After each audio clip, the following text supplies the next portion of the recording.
Video शुरू करने से पहले पाकिस्तान के लिए सलाह नसीहत और चेतावनी है कि ये खबर बिल्कुल ना देखें, क्योंकि पाकिस्तान को ये सुनकर अच्छा नहीं लगेगा कि भारत ने पहली बार सऊदी अरब में 8 लड़ाकू विमान उतार दिए हैं। इसके अलावा ओमान में भी भारत ने एक पनडुब्बी भेज दी है। अगर यहाँ तक पाकिस्तानियों ने सुन लिया है तो आगे भी सुन लीजिए कि कैसे इंडियन आर्मी ने तहलका मचा दिया है।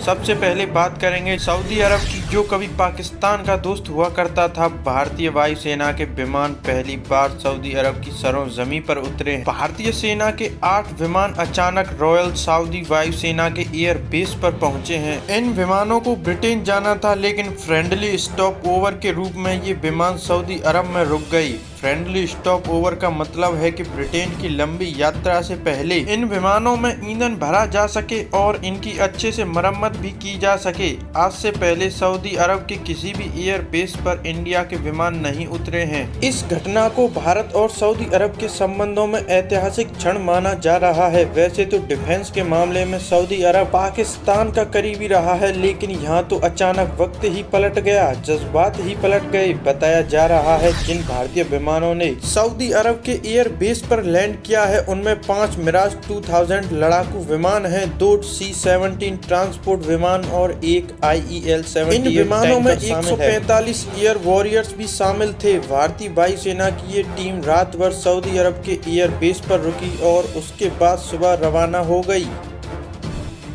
भारतीय वायुसेना की इस टीम को ब्रिटेन में एक एयर शो में भाग लेने के लिए जाना था। भारतीय वायुसेना के सऊदी अरब के एयर बेस पर उतरने से पाकिस्तान की नींद हराम हो गई है। पाकिस्तान को डर सता रहा है कि सऊदी अरब कहीं अपनी रक्षा जरूरतों को बढ़ाने के लिए उसका साथ छोड़कर भारत का हाथ न पकड़ ले, क्योंकि सऊदी अरब की सेनाओं को पाकिस्तान शुरू से ही ट्रेनिंग देता आया है। बहरहाल पाकिस्तान को इसके बाद एक और झटका लगा, क्योंकि भारतीय नौसेना की कलवरी क्लास सबमरीन INS बेला ओमान पहुँच गयी। भारतीय सबमरीन ने ओमान के बंदरगाह पर डेरा डाल दिया है। जानकारी के लिए बता दें कि भारतीय नौसेना मित्र देशों के साथ सहयोग को मजबूत करने के लिए हिंद महासागर में सुरक्षा को बढ़ाने के लिए युद्धपोतों को सक्रिय रूप से तैनात करती रहती है। इस तैनाती का उद्देश्य हिंद महासागर और उसके आसपास के इलाकों में भारत के आर्थिक और रणनीतिक हितों की सुरक्षा सुनिश्चित करना है। भारत की सबमरीन से पाकिस्तान के साथ साथ चीन भी घबरा गया है।